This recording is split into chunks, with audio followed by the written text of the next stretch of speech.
Você ouvirá agora uma mensagem da Palavra de Deus pelo pastor Cláudio Barroso. Abra o seu coração, Deus quer falar com você.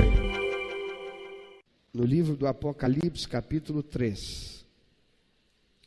Estou pregando uma série de mensagens sobre as cartas às 7 igrejas da Ásia Menor. Nós vimos o que Deus pretendia transmitir e o fez através do apóstolo João e a sua carta à igreja da Ásia, à igreja de Éfeso, uma igreja fria espiritualmente, embora tivesse tantas obras. Nós vimos a carta do Senhor Jesus à igreja de Esmirna, uma igreja perseguida e perseverante. Nós vimos a carta à igreja de Pérgamo, uma igreja que estava tolerando o pecado. Nós vimos a igreja de Tiatira, que era uma igreja que estava tolerando o desvio doutrinário, se corrompendo com o espírito de Jezabel. Hoje nós vamos ver o que o Senhor nos tem a dizer com aquilo que Ele disse à igreja em Sardes, a 4ª igreja que recebeu a carta do Senhor. Capítulo 3, versículo de 1 a 5, lemos assim: Ao anjo da igreja em Sardes escreve: Estas coisas diz aquele que tem os 7 Espíritos de Deus e as 7 estrelas. Conheço as tuas obras, que tens nome de que vives e estás morto. Sê vigilante, consolida o resto que estava para morrer, porque não tenho achado íntegras as tuas obras na presença do meu Deus. Lembra-te, pois, do que tens recebido e ouvido, guarda-o e arrepende-te. Porquanto, se não vigiares, virei como ladrão, e não conhecerás de modo algum em que hora virei contra ti. Tens, contudo, em Sardes umas poucas pessoas que não contaminaram as suas vestiduras e andarão de branco junto comigo, pois são dignas. O vencedor será assim vestido de vestiduras brancas, e de modo nenhum apagarei o seu nome do livro da vida. Pelo contrário, confessarei o seu nome diante de meu Pai e diante dos seus anjos. Quem tem ouvidos, ouça o que o Espírito diz às igrejas. Entenda que esta carta que o Senhor mandou que o apóstolo João escrevesse à igreja de Sardes, quanto estivesse falando ao contexto particular da igreja de Sardes, é também uma carta que está asseverando, está doutrinando e serve de instrumento para a edificação dos crentes de todas as igrejas, em qualquer lugar que elas estejam ao redor do mundo e em todas as eras, e assim também como é no presente, em nossos dias, e o será até a vinda do Senhor Jesus. Observe que o Senhor termina suas cartas dizendo: quem tem ouvidos, ouça o que o Espírito diz a ou às, o que está aí na sua Bíblia, às igrejas. Então não é uma carta que o Senhor esperava que ficasse restrita apenas ao contexto da igreja de Sardes. Por quê? Porque todas as igrejas que receberam asseverações do Senhor são igrejas que estavam sofrendo algum tipo de influência, de interferência do maligno, que através dos seus ardis, em todo o tempo, seu propósito é levar o crente a afastar-se de Deus, a corromper-se com as coisas do mundo, de modo a perder a sua autoridade espiritual e não poder viver o cumprimento das promessas do Senhor para a sua vida, ser incapacitado para conquistar contra aquele que está dominando sobre o mundo, que é o diabo. Por isto, precisamos, olhando para estas cartas, buscar aquilo que o Senhor está nos transmitindo também a nós em nossos dias, como será em todo o tempo, até a vinda de Jesus, para que como filhos de Deus, como igreja do Senhor Jesus Cristo, estejamos prontos, capacitados, firmes e abundantes na obra do Senhor, porque não sabemos quando o Senhor virá e todos daremos conta. Também para que nós possamos ter dias menos trabalhosos nessa terra.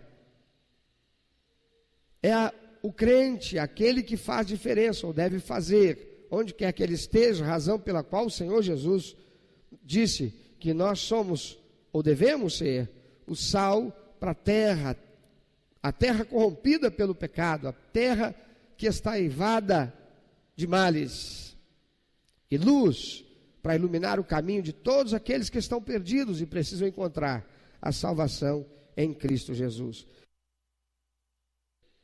Sardes, irmãos, foi a capital do antigo reino da Lídia, tendo sido depois a sede da província romana da Lídia, depois das reformas administrativas do imperador Diocleciano, continuando a pertencer a Roma depois e durante o período bizantino.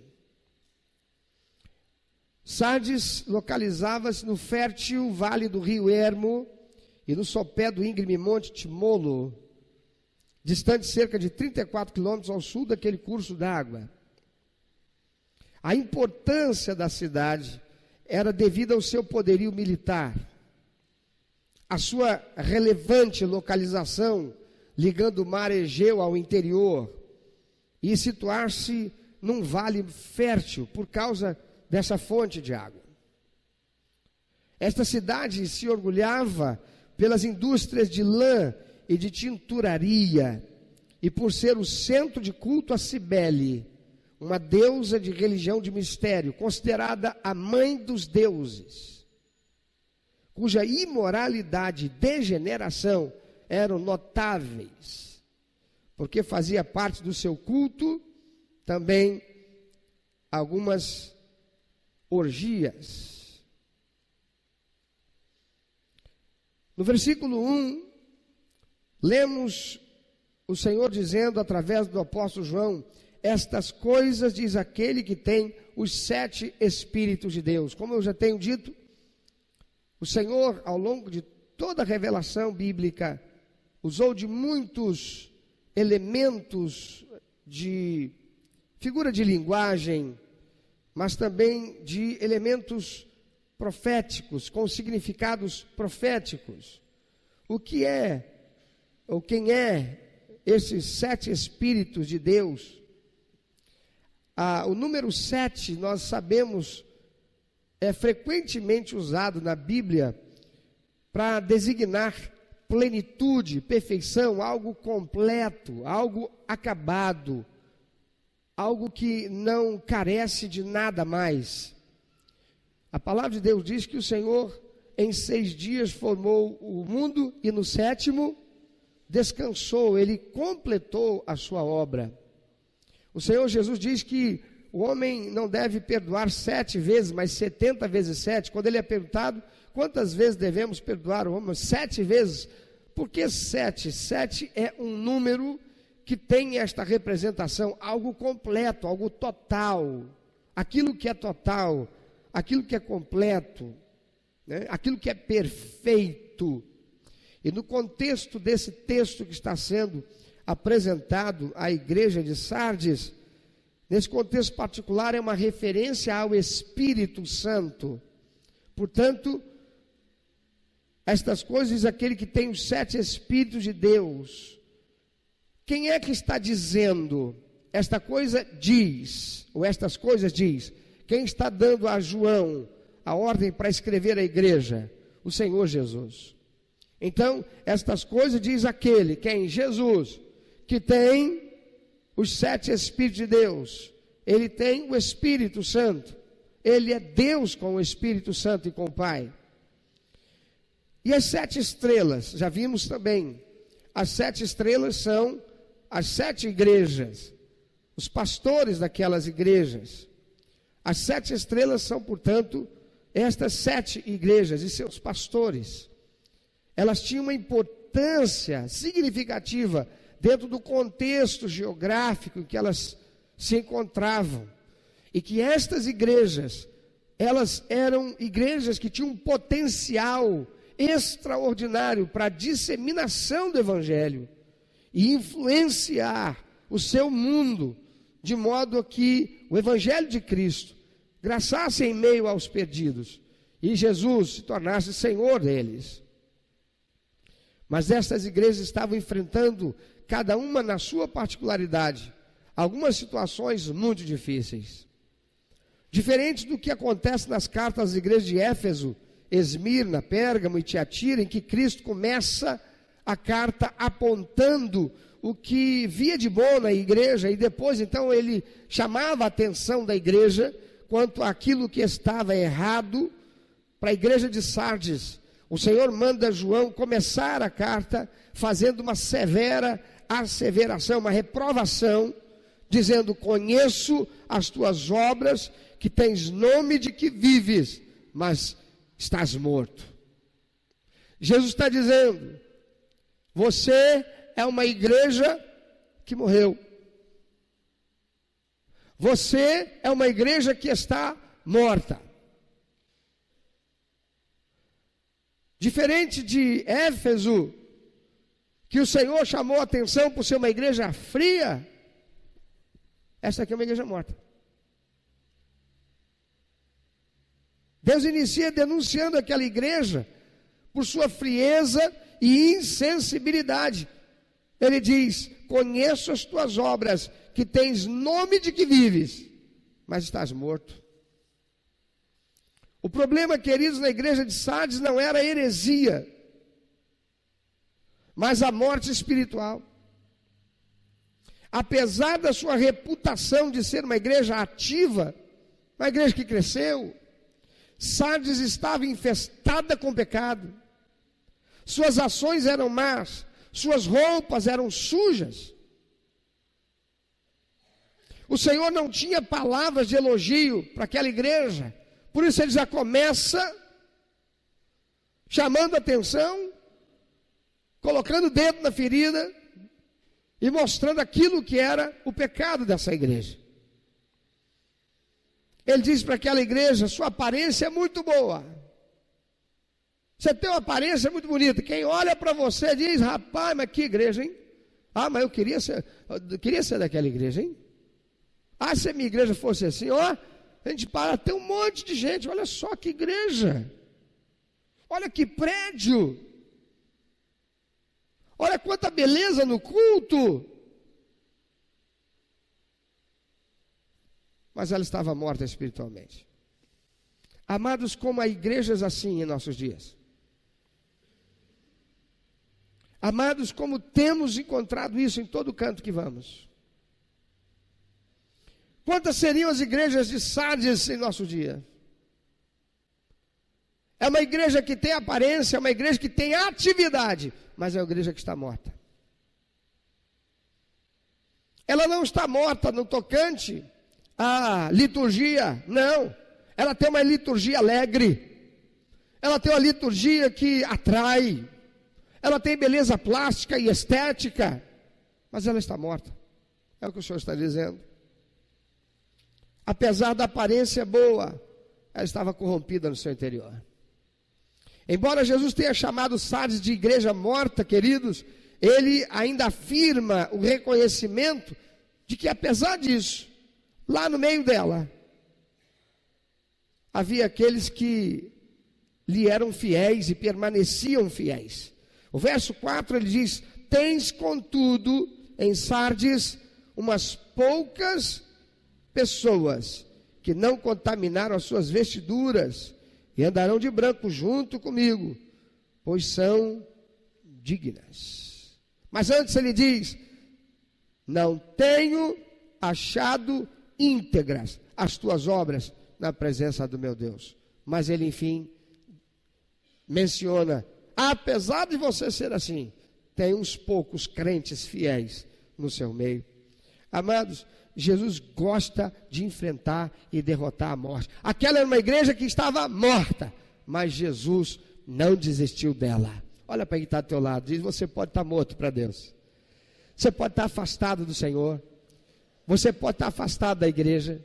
Você pode estar vivendo na corrupção. Você pode estar morto para Deus, mas Ele não desiste de você.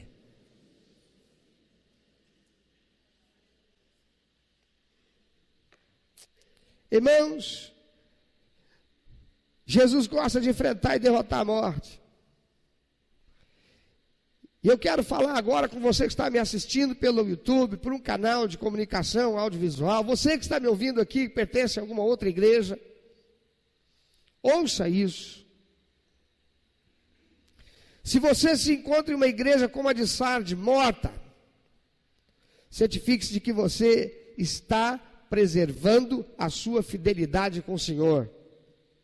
Então, peça a Deus que intervenha lá na sua igreja. Não dê uma de ajudante de Satanás. Não fomente a maledicência, a fofoca e a intriga dentro da igreja. Não seja alguém que contribui para a derrocada da igreja. Não seja alguém que fica aí chamando e procurando um outro crente para ficar falando: rapaz, mas que mensagem fria é essa do pastor, né? Pastor, hoje acho que ele subiu aquele púlpito lá sem vontade de pregar. O culto hoje estava uma frieza só, né? Você viu o irmão cantando? Não senti nada. Você sabia que irmão fulano... Amado, não seja parceiro de Satanás. Por favor, olha para quem está do teu lado, para ele, em nome de Jesus. Não seja instrumento do diabo para abalar a minha fé. Não seja instrumento do diabo para me tentar na minha fidelidade. Diga para ele: seja bênção na minha vida. Quem quer que alguém seja bênção na sua vida aqui? Diz para ele então: seja bênção na minha vida. Agora diga para ele: se eu, em algum momento da nossa caminhada, me parecer tropeço para a tua fé, me repreenda em nome de Jesus. Querido, peça a Deus que intervenha em favor da sua igreja, não a abandone. Não sai dela e vem aqui para a primeira igreja Batista. Não, igreja Batista, que culto, que unção, que presença. Rapaz, eu já acho que me arrepio quando falo. Fica na sua igreja. Esta igreja aqui não quer que nenhum crente de outra igreja venha para ela.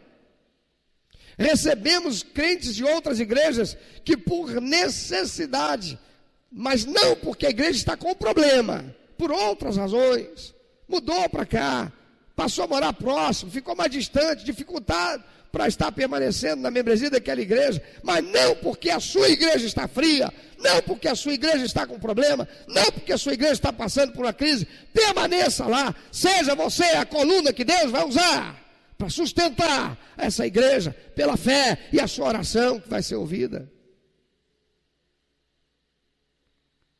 Amados, clame ao Senhor que te ajude a encontrar outros no meio da sua igreja, que sejam fiéis. Não chega para ele, não: olha, nossa igreja está muito mal, né? A coisa está meio assim, né? A gente precisa orar, porque o pastor está precisando de oração. Não faça isso. Peça você ao seu pastor: pastor, é possível que eu possa vir à igreja num dia tal, horário tal, que eu possa estar aqui todos os dias nesse horário para orar? Eu sinto vontade de orar e interceder pela nossa igreja.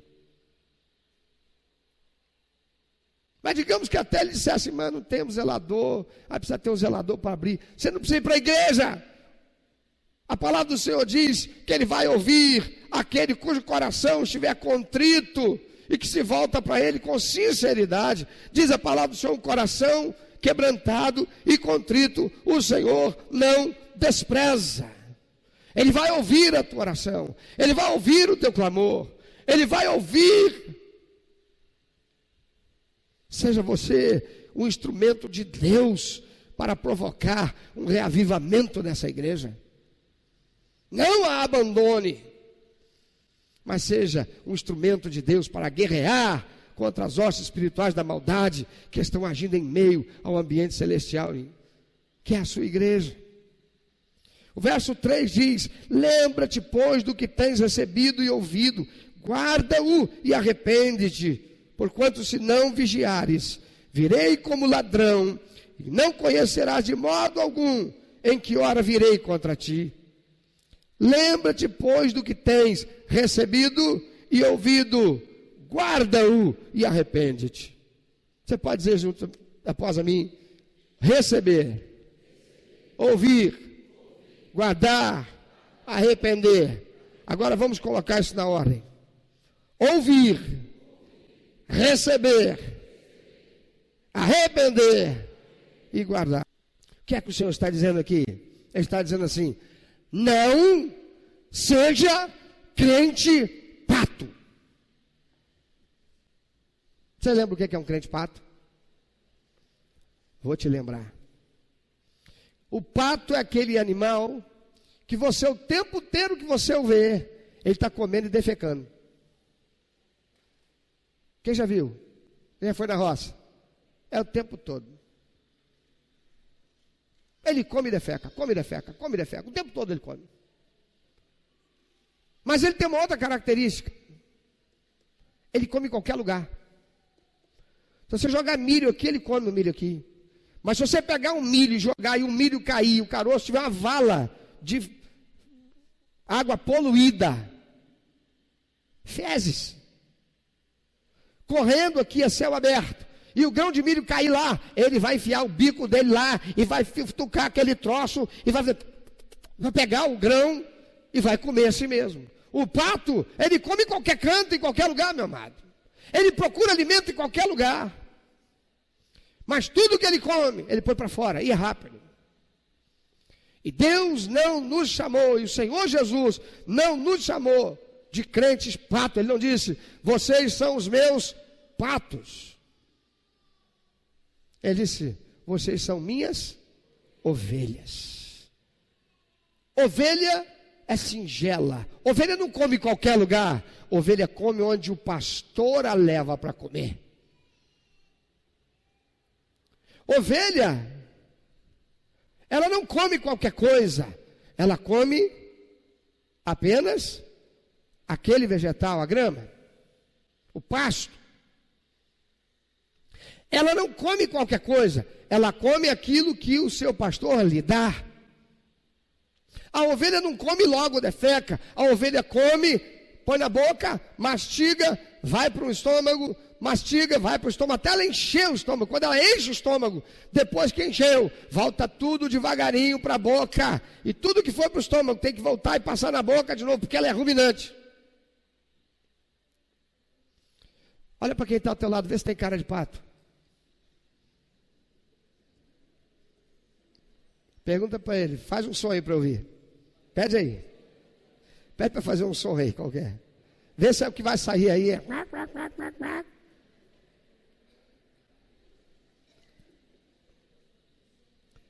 Tem muito crente marreco, que é um tipo de pato, né? Queridos, o Senhor está dizendo aqui: lembra-te, pois, do que tens recebido, pela audição, pelo ouvido, guarda-o e arrepende-te. Ouvir, receber, guardar, arrepender. Qual o significado disso? Você vem aqui, você recebe a palavra de Deus. O que é que você faz com essa palavra que você recebe? Essa palavra entra e penetra o teu coração, porque você, na hora da palavra ser transmitida, a revelação de Deus se faz para você, porque você está aberto para receber de Deus, ou você só está aberto para ouvir? Quantas vezes eu fui para a faculdade, para sala de aula, sentei e passei aquela hora olhando para a cara do professor, que não sabia, não estava nem vendo mais. Meus pensamentos estavam em outro lugar. Eu gastei meu dinheiro naquela aula e não recebi nada. Tem muita gente que, eu já fiz muito isso também, sentar aí, ouvir, mas não receber nada. Quem recebe, guarda. Quem ouve, não necessariamente o faz. É preciso receber. Tem alguém recebendo a palavra de Deus hoje aqui? Se recebe, é para guardar. E o salmista diz: guardei a tua palavra no meu coração. Para quê? Para eu não pecar contra o Senhor. Porque no momento em que eu for tentado, a tua palavra que está em mim, que eu guardei, o teu Espírito que em mim habita, me fará lembrá-la. E eu então poderei dizer: arreda Satanás. Nem só de pão vive o homem, mas de toda palavra de Deus. Arreda Satanás. Está escrito: não tentarás o Senhor teu Deus. Vai-te, Satanás. Está escrito: ao Senhor somente adorarás e só a Ele prestarás culto. Por quê? Porque a palavra do Senhor está guardada. Eu a recebi e ela está guardada no meu coração, na minha alma, na minha vida. Se ela está guardada, então, se eu me deslizar por alguma razão, por um acidente, eu cometer um equívoco, uma falha, ainda um pecado, por conflito com a palavra, eu devo fazer o que? Arrepender-me. E arrependimento significa realização de conserto. Aquele que recebe a palavra e quando reconhecendo que errou, não faz o conserto, é porque é um hipócrita e mentiroso e mente para si mesmo. Aquela igreja estava assim. Amados, a igreja de Sardes foi instada a retornar ao que ela ouviu, creu no seu início. Quando receberam o evangelho, eles deveriam voltar à sua base de fé. É importante, queridos, crescermos no conhecimento de nosso Senhor Jesus Cristo, mergulharmos no entendimento através de um estudo cuidadoso e profundo. Mas não importa o quanto aprendamos, jamais devemos abandonar, nos afastar dos rudimentos da nossa fé que está em Cristo Jesus, dos mandamentos do Senhor, da razão para a qual fomos criados por Ele. Qual é a razão de você ter sido criado? Dar prazer ao coração de Deus. Nós fomos criados para isso. Nenhuma nova revelação de Deus contraria esses ensinos da Bíblia, amados. Volta e meia aparece um vento de doutrina, volta e meia aparece uma nova unção para a igreja dos nossos dias. Volta e meia tem uma teologia nova, contextualizada, e que está levando a igreja para o mundo. Não, está levando o mundo para a igreja. Se estiver levando a igreja para o mundo, nenhum problema. A igreja no mundo, ela faz diferença. A igreja no mundo, ela é antídoto, mas o mundo da igreja é corrupção. A igreja de Sardes foi chamada a acordar, a se colocar em vigília, diz o Senhor: porquanto se não vigiares, virei como ladrão, e não conhecerás de modo algum em que hora virei contra ti. Sardes já tinha sido capturada 2 vezes, sabe por quê? Porque aqueles soldados que deveriam ficar vigiando de sentinela, eles confiaram tanto pela cidade ser guardada por penhascos ao seu derredor, que eles dormiram sem preocupação. Os inimigos vieram e tomaram Sardes enquanto eles dormiam, por 2 vezes. O Senhor está falando, e eles sabem, eles entendem o que o Senhor está falando, por causa do que eles viveram. O Senhor está dizendo: se não vigiares, virei como ladrão. Aqueles soldados não estavam sequer imaginando que dormiam tranquilos, não. A cidade é muito bem protegida. Imagina um exército para passar esses penhascos, para chegar até nós. Até chegar aqui, não tem problema. E 2 vezes eles foram tomados. Jesus diz: vigia, porque quando eu vier, será como ladrão. O ladrão avisa quando vem? Não. O simbolismo, queridos, é de uma vinda súbita para julgar a igreja, quando menos se espera. E isso se aplica à segunda vinda de Cristo, que se dará. Será que ele vai vir ainda na minha vida, na minha geração? Será que eu o verei descer das nuvens para me levar com ele? Eu não sei. Eu sei que eu devo ir, certo é que eu vou morrer. Ficar aqui é certo que eu não vou. Certo é que eu vou me encontrar com ele. Certo é que eu vou passar pelo juízo dele. E certo é que se eu estou salvo, viverei a eternidade com ele. Mas se não estou, e se eu não estou vigiando, que a qualquer momento ele virá, quer seja nas nuvens ou porque eu morrerei, irei encontrar-me com ele para ser julgado. Se não estiver preparado, aquela igreja precisava acordar. Sua prosperidade e conforto a embalavam num sono espiritual que já a conduzia à morte espiritual. A sua satisfação pessoal causou sua morte espiritual, como tem muitos crentes, que quando prospera, a vida melhora, decorrente da comunhão que usufruiu, que construiu com o Senhor, começa a morrer espiritualmente. Sabe como é que começa? Antes estava no ministério, agora está onde? No banco. Não serve mais ao ministério. O dom que possui não está servindo ao corpo de Cristo. Se tornou um crente financista da obra do reino de Deus, através de dízimos e ofertas. E só.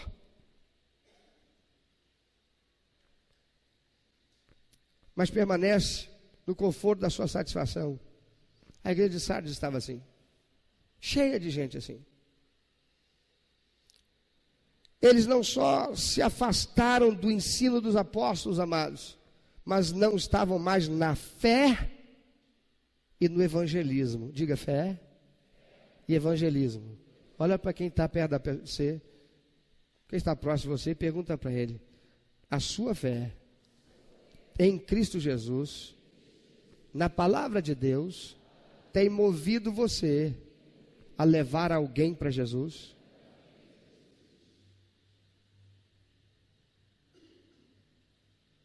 Aquela igreja era uma igreja que já não mais havia fé e evangelismo. Era uma igreja que agora as pessoas vinham e entravam pelas portas dela. Por quê? Não, porque o culto lá é um show, cara. Sabe de quem é daquela igreja? Cantor fulano de tal. Sabe aquele grupo musical que está nas paradas de sucesso? Sabe que igreja é? Primeira Igreja Batista Forrós, cara. Minha igreja.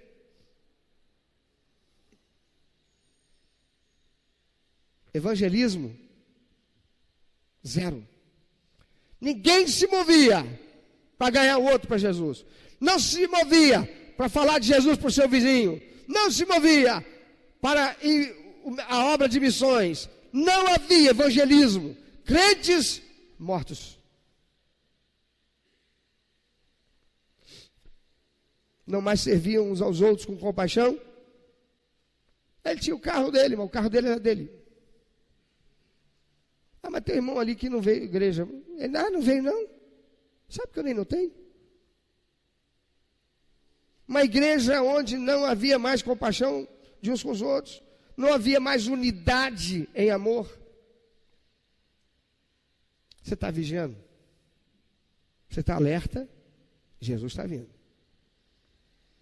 Se Deus deu a você, amado, um lugar, amada, de responsabilidade para ensinar, liderar ou servir, use essa posição para encorajar outros ao seu redor a estarem espiritualmente acordados e moralmente preparados. Mas não adianta você falar se você não for exemplo. Verso 5: o vencedor será assim vestido de vestiduras brancas, e de modo nenhum apagarei o seu nome do livro da vida. Pelo contrário, confessarei o seu nome diante de meu Pai e diante dos seus anjos. O Senhor Jesus, certa feita, disse: aquele que tiver vergonha de mim, aquele que não falar de mim para alguém que precisa da salvação, aquele que tiver vergonha de evangelizar, aquele que tiver vergonha e disser: eu tenho vergonha, eu não sei o que vou falar, o Senhor disse: eu também não o confessarei diante do meu Pai que está no céu. E aí, como é que você se sente ao ouvir isso?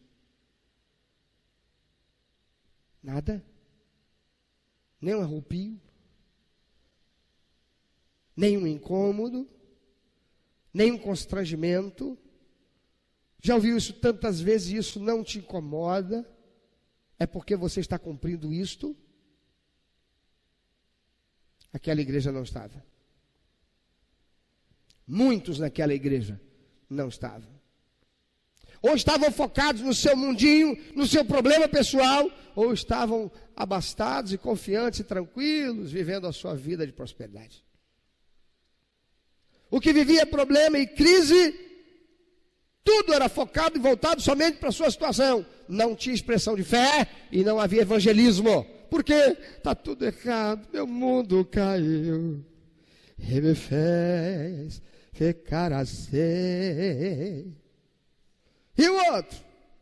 Deixa a vida me levar, vida leva, está tudo jóia. Só vitória, tudo bom. Mas não havia evangelismo e muito menos fé. Para quê? Fé, está tudo correndo bem. Muito dinheiro no bolso, saúde para dar e vender. Apenas uns poucos, diz o Senhor, mas poucas pessoas há que não contaminaram as suas vestiduras, e estas andarão de branco comigo. Vestiduras brancas, há contraste aqui entre as roupas coloridas produzidas pelas indústrias que havia lá em Sardes, e o revestimento espiritual que Deus iria dar e dará aos que fiel e puramente se mantiverem livres da contaminação do mundo, fiéis aos princípios e valores que o Senhor estabeleceu e cumprindo a sua missão. Vestir de branco significa ser separado para Deus e tornado puro, lavado no sangue remidor do Senhor Jesus, purificado pelo Senhor. Cristo promete honra futura e vida eterna àqueles que se mantêm firmes na fé. Ele fala do livro da vida. O seu nome do livro da vida, de modo nenhum apagarei. Este aqui é um simbolismo que também aqueles de Sardes entendiam. Os judeus, os que eram da herança de Abraão, havia um contexto, um conceito do registro divino dos membros do povo de Deus. Você vai encontrar isso lá em Êxodo 32. Quando são arroladas as 12 tribos, aqueles que receberam a herança do Senhor, a nação santa, povo separado do Senhor, naquele contexto. Mas também aqueles de Sardes entendiam o que Jesus estava falando. Por quê?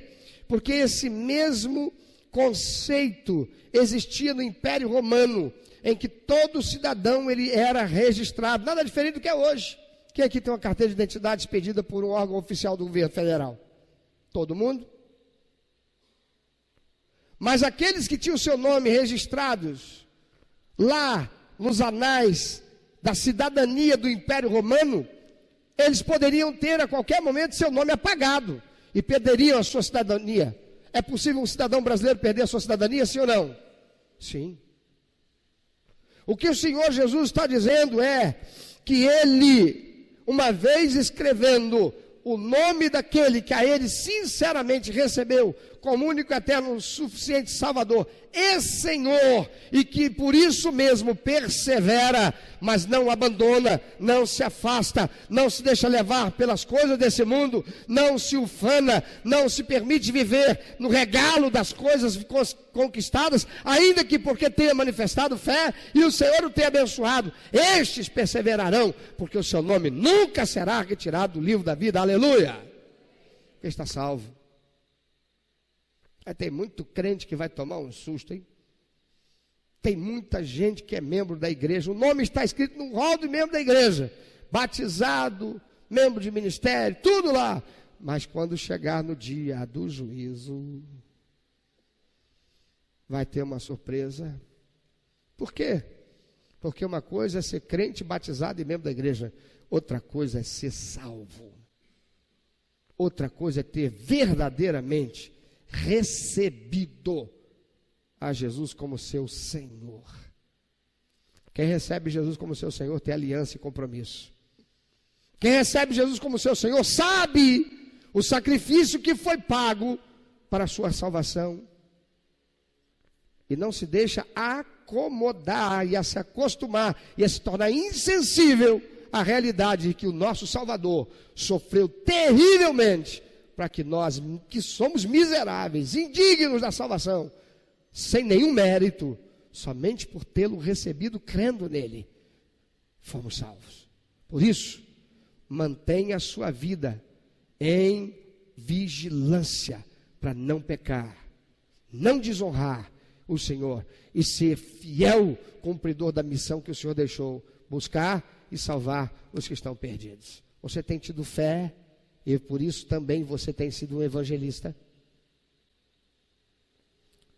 Quantos dos dias sétimos passados até hoje você teve uma experiência, pelo menos, em que você falou de Jesus para alguém? Tem muito crente que espera chegar num lugar, uma recepção, por exemplo, tem lá pessoas, ele fica assim: Espírito Santo, me usa, Senhor, estou aqui à tua disposição, fica à vontade. É como se ele dissesse assim: Espírito Santo, eu estou aqui. Bom, o Espírito Santo entrou em mim agora, eu vou falar. Amém? Você está lá? Seja um fiel servo do Senhor. Você crê no Senhor? Recebeu Ele como teu Salvador? Ele pagou o preço para você. Isso é verdade para você? Então abra a tua boca, porque Ele mesmo disse: aquele que tiver vergonha de mim, eu não vou reconhecê-lo como meu, diante do meu Pai. Você é uma hipocrisia ambulante. Você é uma mentira ambulante. Você é um covarde ambulante. E o Senhor disse: eu não dei espírito de covardia para ninguém, eu dei um espírito de altivez.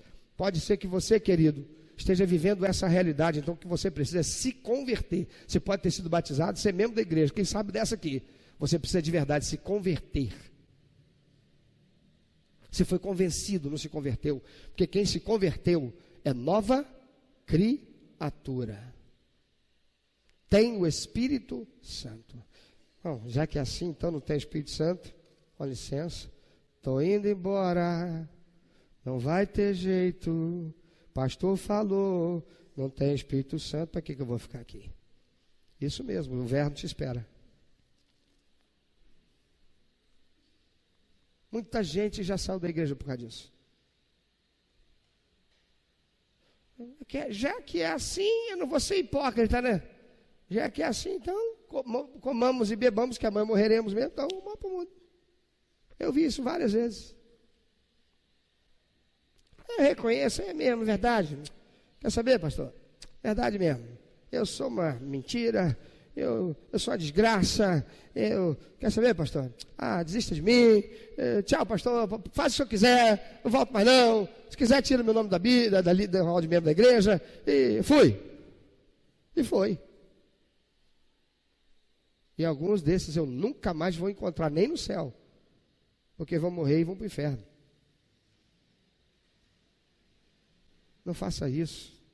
Decida hoje transformar a sua vida, recebendo Jesus como seu único, eterno, suficiente Salvador e Senhor, para viver pelos princípios e valores da sua palavra. Quem possui vida eterna tem a graça da perseverança nessa terra. É crente ovelha, não é crente pato, não é crente bode, não é crente cavalo, nem é crente mula, nem é crente boi, não é crente pombo, não é crente pavão. Conhece crente pavão? Não? Crente pavão é aquele que se empavona todo para vir para a igreja, para chamar a atenção de todo mundo, para todo mundo ver como é que ele está bonito. Ele não se apronta todo, ela não se veste toda, põe-se linda, põe o melhor. E antes sai de casa e diz: Senhor, gostou? É para o Senhor. Ó, para o Senhor, papai.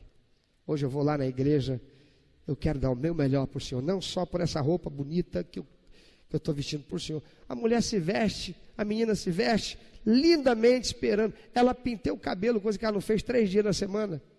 Mas no dia que ela vai se encontrar com o namorado, ela penteia, passa, faz escova e outros bichos. Eu me lembro quando garoto que eu tinha um perfume. Eu não sei que perfume era, irmão. Eu sei que eu fui num lugar e eu ganhei, alguém me deu um restinho de perfume, eu olhei para aquele perfume, gostei tanto, eu olhei para aqueles perfumes com cobiça. Sabe, eu olhei assim e falei: esse perfume é tão gostoso, com a intenção que você dissesse: é mesmo, você gostou, quer levar? Não é que eu levei? Estava querendo mesmo. Aí eu só usava no dia que eu ia com a intenção de ganhar uma gatinha, sabe? Aí eu colocava aquele perfume e eu ficava 10 metros de distância. Olhava para ela, eu gostava, eu ficava assim. Mas um medo de chegar perto. Até o dia que uma chegou perto. Irmão, eu queria que aparecesse um buraco e eu entrasse ali. Porque eu pensei: e agora? Agora deu certo, o que eu faço? Crente pavão é assim. Ele faz para se aparecer, ele não faz para honrar a Deus. Querido, você precisa ser uma ovelha de Cristo. O Senhor está dizendo: aquele que não estiver alerta, aquele que não estiver acordado, aquele que não estiver perseverante na sua fé, e quem é perseverante na fé tem obras. E a palavra do Senhor diz pelo apóstolo Tiago que as obras sem fé, a fé sem obras, ela é o quê? Morta. Aquela gente dizia que tinha fé, era igreja, e todos conheciam como igreja de Cristo, mas ela não tinha obra. Qual é a obra que o Senhor espera que o crente faça? Construir templo? Construir catedral? Construir sítio de lazer para as igrejas? Ou para a igreja? Ou que o Senhor espera que nós amemos o próximo como a nós mesmos, e por isso, por onde quer que nós vamos, com fé no Senhor, abrimos a nossa boca, confiando que o Espírito Santo fará com a nossa limitação, com que aquele que vai nos ouvir receba a palavra do Senhor, que de nossa boca será proferida, com o propósito de que seja ganhe aquela alma para o Senhor Jesus.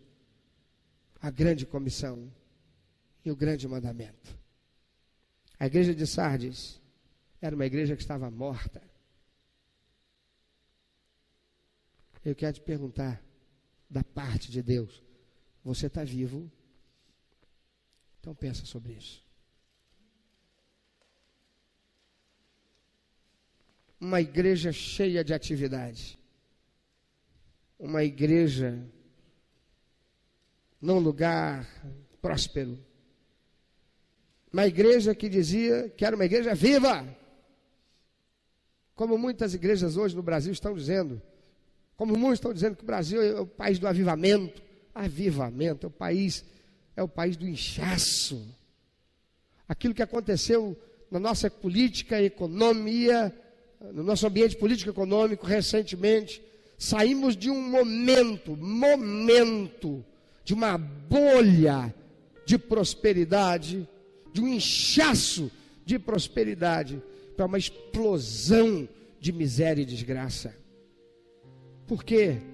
Porque tudo estava baseado em mentira, não na verdade.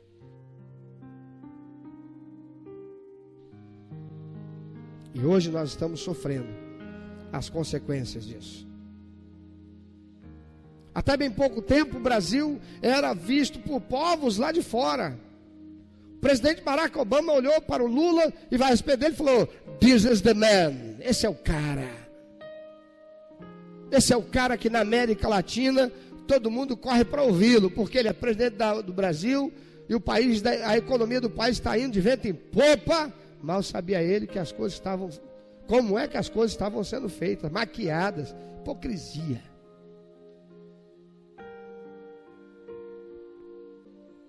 A igreja de Sardes era uma igreja inchada. Não havia mais o fervor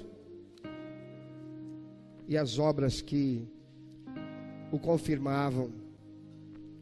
Não havia mais amor pelas almas perdidas. Não havia mais evangelismo. O crente ia para a igreja, mas não trazia ninguém para Jesus. O crente ia para a igreja, mas não servia mais com seus dons, com seus talentos. Quantas igrejas tem por aí que para ter música tem que ter músico pago? Porque senão não tem louvor. Algum problema de se ter músicos que são sustentados pela igreja? Não, nenhum. Mas eu não disse sustentados pela igreja, eu disse pago. É gente que é paga para subir no altar e tocar. Não é gente que está lá servindo a Deus no dia a dia e tem compromisso e aliança com aquela igreja, não. É contratado mesmo para um show gospel local.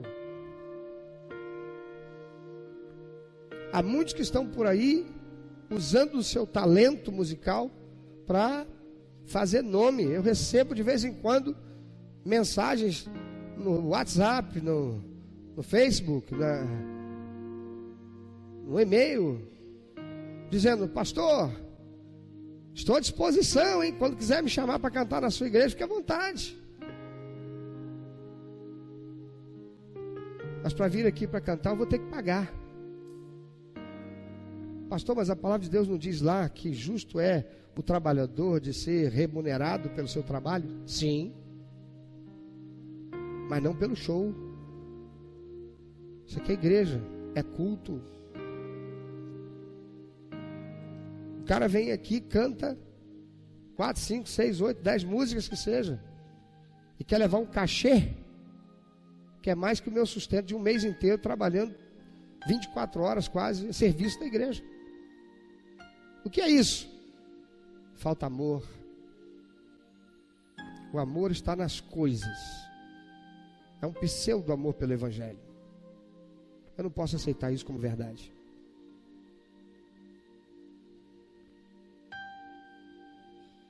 Eu sou chamado para ir pregar em outros lugares, e em alguns lugares longe. Eu tenho uma igreja que me sustenta, e ela ainda me libera e eu posso ir pregar lá. Por que é que eu vou espoliar aqueles irmãos? Porque o pastor Cláudio está na internet, o pastor Cláudio está no YouTube, o pastor Cláudio está no SoundCloud, o pastor Cláudio é o pastor Cláudio. Então, vão ter que pagar o cachê do pastor Cláudio. Onde está o amor? Os crentes de Sardes perderam a fé. Não havia mais vivência nos rudimentos da doutrina. Tinham se tornado secularizados, religiosos. Amado, você está vivo. O Senhor, a teu respeito, Ele diz: olho para você e vejo que as tuas obras são obras de fé. Olho para você e vejo que as tuas obras correspondem às minhas expectativas, porque eu olho para o teu coração e vejo um coração sincero. Eu vejo que você diz não quando você é tentado. Eu vejo que quando a tua carne mexe com você, e você até fica balançado, balançada, você diz: apesar disso, não perseverarei em ser fiel ao meu Senhor. O tempo de prazer, a aquisição desse bem, aquilo que eu penso que poderia me trazer de bem, de prazer, não pode ser maior, jamais será, do que dar prazer ao coração do meu Pai, fazendo aquilo que eu sei que o honra, que o agrada e que é a minha missão. Talvez você, querido, seja alguém que já se afastou do senhorio de Cristo, abandonou a igreja, porque você lá atrás, em algum momento, tenha recebido uma palavra como essa, você diz: já que eu sou assim mesmo, então não tem jeito para mim, e você meteu o pé na jaca. Hoje é o dia da sua oportunidade, que você pode pegar e dizer: não, eu vou fazer tudo diferente. Receber Jesus como único eterno suficiente Salvador não é como alguns dizem: eu ainda não senti no meu coração. Quando eu sentir, não vai sentir nunca, porque isto não é uma coisa do sentimento, é um ato proveniente da razão. Eu sei, então eu recebo. Eu creio, então eu tomo uma atitude coerente com esta fé. Se há alguém nesta noite que diz: Senhor, eu tenho sido um crente, a minha igreja nem é a igreja de Sardes, mas eu reconheço que eu sou um crente sardenho, mas hoje eu quero deixar de ser um crente sardenho, eu quero deixar de ter esta identidade, eu quero ser um verdadeiro e frutífero discípulo do Senhor, eu quero viver com aliança com o Senhor, eu quero viver rejeitando o pecado, eu quero viver os rudimentos da fé. E eu, Senhor, a partir de hoje não serei mais covarde e omisso. Eu vou ser um evangelista. Vou abrir a minha boca e trazer pessoas para Jesus e torná-las membros integrados da família da tua igreja. Senhor, hoje eu morro para quem eu era e eu nasço de novo para ser uma nova criatura no Senhor. Eu te recebo, Jesus, como meu único, eterno e suficiente Salvador, mas também Senhor da minha vida. Senhor, conta comigo. Eu não vou esperar que o Senhor me empurre para nada. Eu já vou procurar o pastor, já vou procurar a liderança. Eu quero saber o que eu preciso fazer para crescer na graça e no conhecimento do Senhor, mas desenvolvendo a minha fé, a minha perseverança no Senhor. Eu quero dar prazer ao teu coração. Eu quero fazer diferença. Eu quero ser um instrumento que leva a igreja a ser a igreja que dá prazer ao coração do Senhor. Meu amado, se Deus tem falado ao seu coração, se você foi constrangido pelo Espírito Santo e quer compartilhar isso conosco, quero que nós estejamos orando por você. Se você quer nos informar que você recebeu Jesus como teu único, eterno e suficiente Salvador, se você quer saber um pouco mais a respeito do que fazer para dar prazer ao coração de Deus e viver a vida que o Senhor tem reservado para você, vida de paz, de equilíbrio, de satisfação, entre em contato conosco. Ligue para nós, anote por favor, é 21 2761 1059, 21 2761 1059.